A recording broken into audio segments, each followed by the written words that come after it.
Hey everybody, this is section 2.6 day 3. The assignment is page 342, 50 through 60 evens only, 64 and 68.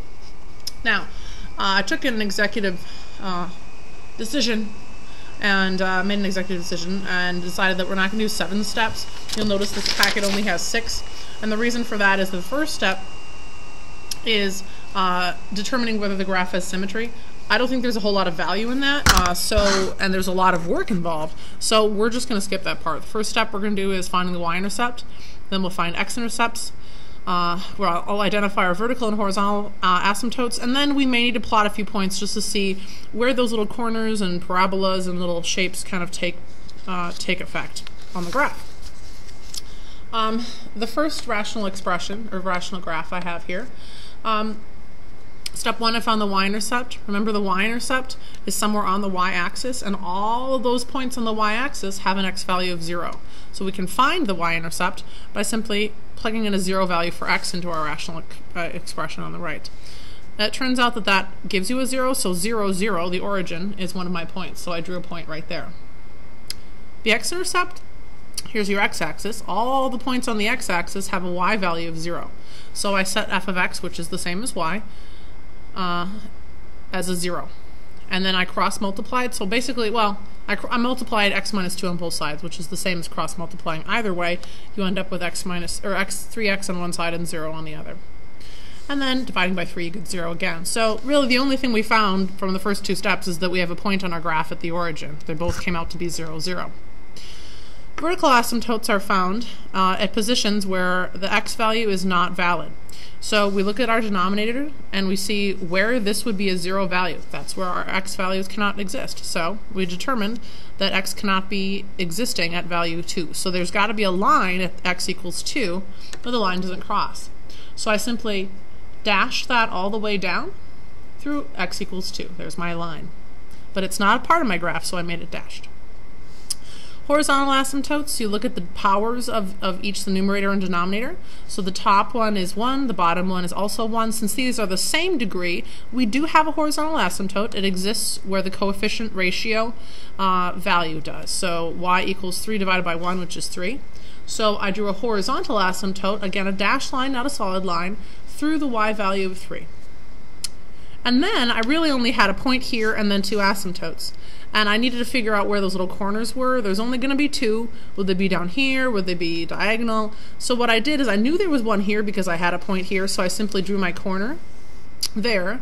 And then I thought, okay, where is it? Maybe it's over here. So if I chose x value of 5, it could be here or here.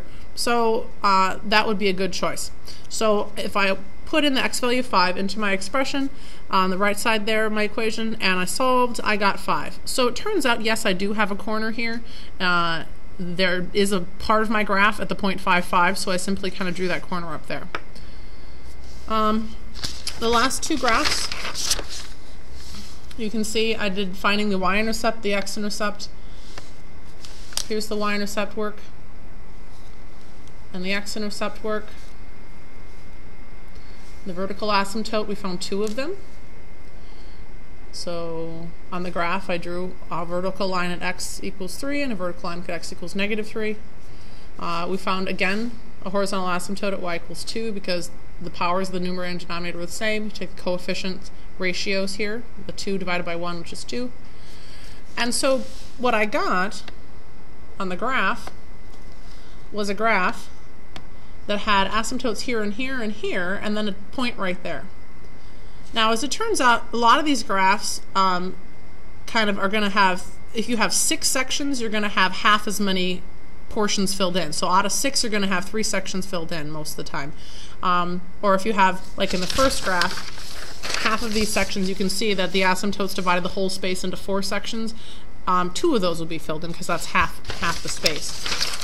So on this one, I just plotted a point at 5, and then I realized that this graph is symmetrical around the y-axis, that this side and this side would be the same. How do I know that? Because the asymptotes reflect that. I had an asymptote at -3 and an asymptote at +3. They're equidistant from the y-axis, and I had a point at 0, 0. So all those three things were simply telling me that I had a symmetry, a left and right symmetry.